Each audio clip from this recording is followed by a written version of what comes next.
Terus gimana cara ini teman-teman, ada yang pengen banget online, udah katanya udah ngebet banget, pengen nge-Grab atau pengen nge-Gojek tapi nggak ada mobil. Gua punya solusinya teman-teman, yaitu untuk di Grab sendiri ya. Di Grab sendiri itu ada yang namanya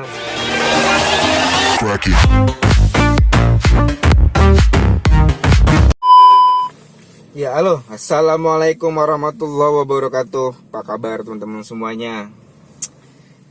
Semoga sehat terus ya, nggak apa-apa. Orderan nggak ada nggak apa-apa, yang penting kita selalu sehat terus, sehat jasmani dan rohani gitu ya. Walaupun kantong nggak sehat. Ini order masih parah ya teman-teman ya. Jadi memang sebelumnya di analisa gua tuh ya, gue bikin video analisa di orderan di bulan puasa. Ini linknya ada di sini. Mungkin kalau yang belum lihat.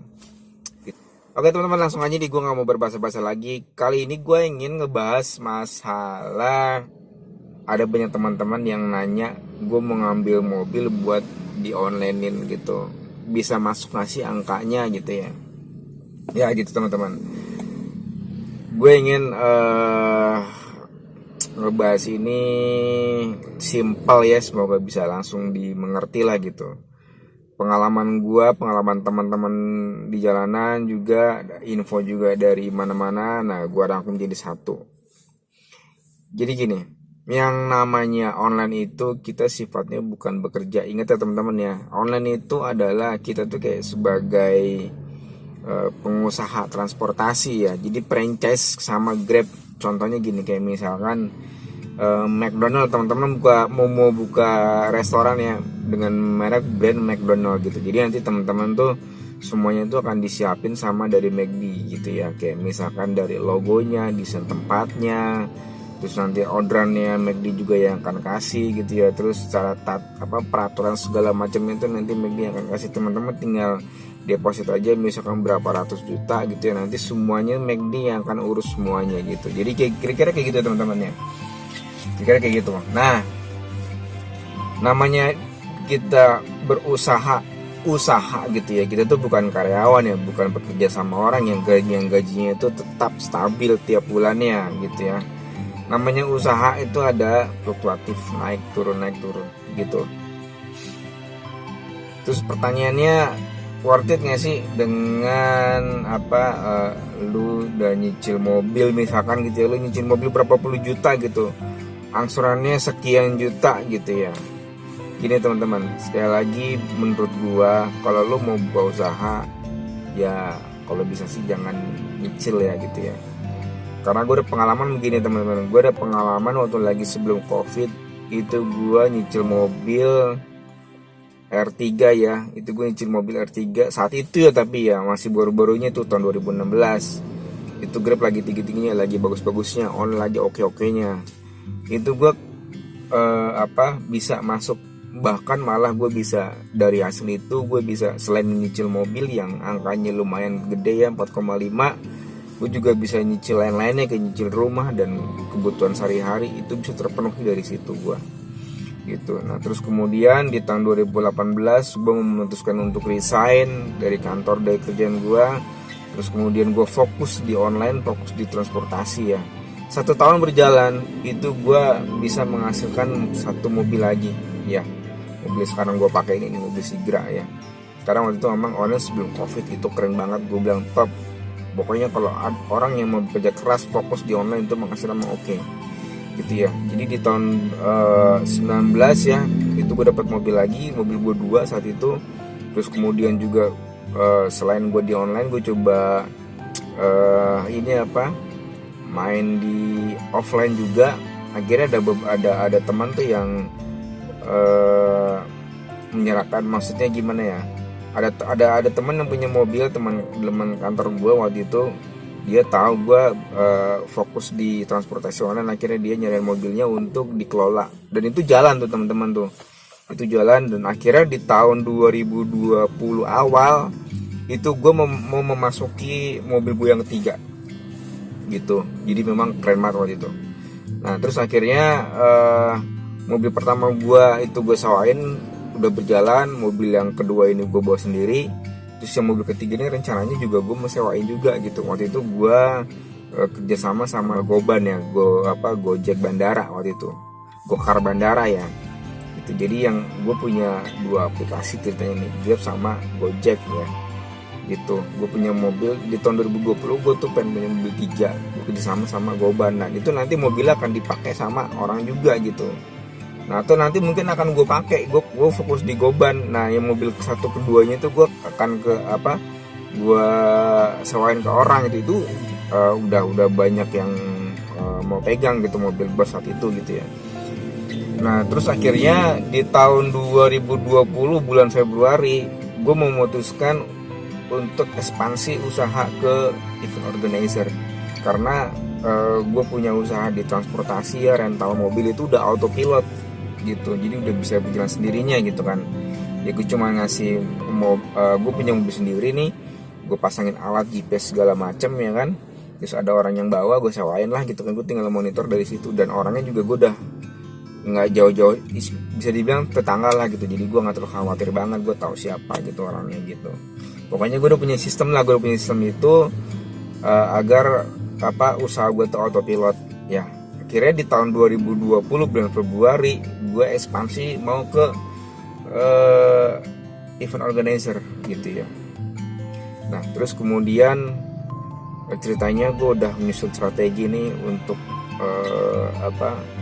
buat usaha IO ya. Akhirnya gue coba pitching atau misalkan presentasi lah gitu ya ke klien yang mau pakai jasa IO gue yang waktu itu ya.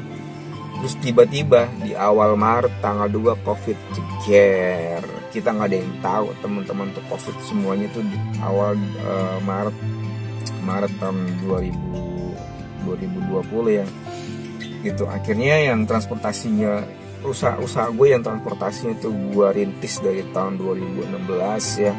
Terus gue memutuskan 2018 untuk keluar kerja, gue fokus usaha transportasi, itu semuanya tumbang gitu. Ini ya gue berbagi sharing aja ya, karena mobil-mobil gue itu masih cicilan semuanya. Akhirnya di saat itu gue pemasukan sedikit, pengeluaran banyak banget. Itu udah nggak stabil gitu ya, udah parah deh pokoknya. Akhirnya gue coba bertahan 1-3 bulan. Semua harta benda pokoknya yang gue simpan selama ini akhirnya gue keluarin, gue jualin semua untuk membayar cicilan mobil itu gitu. Itu teman-teman ya. Jadi akhirnya pas di akhir 2020 gue hands up, gue gak kuat, gue jualin mobil semuanya. Mobil pertama gue jualin, terus kemudian yang dari Goban gue balik, itu nggak sempat berjalan, hampir mau berjalan tapi mobil udah ada, di depan mata gue udah ada gitu ya. Itu akhirnya gue mundur yang Goban. Mobil pertama gue jual. Mobil teman gue yang nitipin ke gue untuk dijalanin juga akhirnya gue balikin. Semua transportasi itu semuanya benar-benar parah, turun semua. Di Grab online juga parah ya kan, di Grab, Gojek, pokoknya semua transportasi online tuh anjlok semuanya. Terus gue punya klien yang biasa rental mobil bulanan juga, dia akhirnya mau langin juga. Akhirnya udah selesai. Akhirnya gue pertahankan satu mobil ini yang sekarang gue pakai ini ya. Gue pertahankan karena ini cicilan juga nggak terlalu gede ya. Pokoknya semua apa yang gue udah rintis dari tahun 2016 tuh semuanya kayak asap nguap gitu aja pokoknya. Nah dari situ gue punya pelajaran teman-teman untuk usaha ya. Itu ya sekali lagi kita harus ada penghasilan tetap kalau mau kredit ya. Cuma kalau mau minjem dananya gitu ya. Tapi kalau misalkan teman-teman dapat kerjaan tetap mau nyicil mobil ya, itu terserah, gue nggak menyarankan juga. Tapi menurut gue sih mendingan jangan nyicil deh gitu kalau mau usaha. Kita cari yang cash aja, ngumpulin dulu aja, nanti udah cukup buat modal baru kita investasi kayak gitu. Jadi kalau misalkan nih teman-teman mau nyicil mobil buat di grabin, buat di onlinein, apapun itu yang jenisnya transportasi lah pokoknya gitu ya, menurut gua nggak usah nyicil, simpan aja dulu duitnya, udah cukup beli buat investasiin baru berjalan gitu. Nah Terus gimana cara ini teman-teman, ada yang pengen banget online, udah katanya udah ngebet banget pengen nge-Grab atau pengen nge-Gojek tapi nggak ada mobil. Gua punya solusinya teman-teman, yaitu untuk di Grab sendiri ya. Di Grab sendiri itu ada yang namanya SR atau sahabat rental gitu. Jadi kalau menurut gua teman-teman kalau misalkan mau nge-Grab nih, mau nge-Grab terus nggak punya mobil, mendingan ambil itu aja. Karena apa? Kalau teman-teman ngambil di SR ya, itu yang pertama nggak ada cicilan, dia adanya setoran. Beda ya cicilan sama setoran ya. Kalau setoran teman-teman nih, ya kan nggak bisa nyetor, ya udah tinggal balikin aja mobilnya, gitu. Nggak ada DP juga, gitu kan, gitu segala macem lah gitu. Kalau menurut gue lebih lebih untung ya menurut gue ya gitu ya.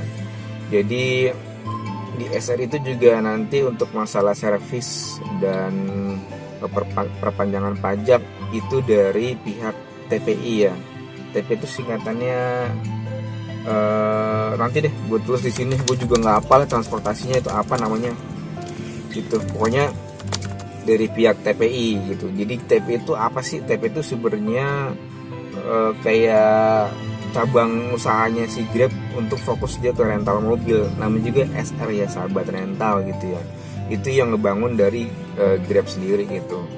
Nah, jadi itu teman-teman, coba ini lagi apa? Coba dipikirkan lagi, untuk nge-Grab mendingan kita nyicil atau ngambil SR gitu. Cara daftar SR gimana?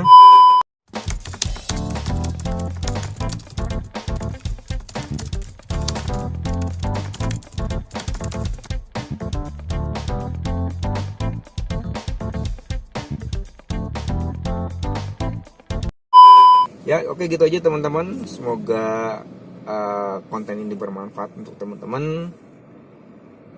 Semoga sukses apa yang dicita-citakan teman-teman. Semoga teman-teman sehat selalu. Sekian dari saya, terima kasih sudah menonton.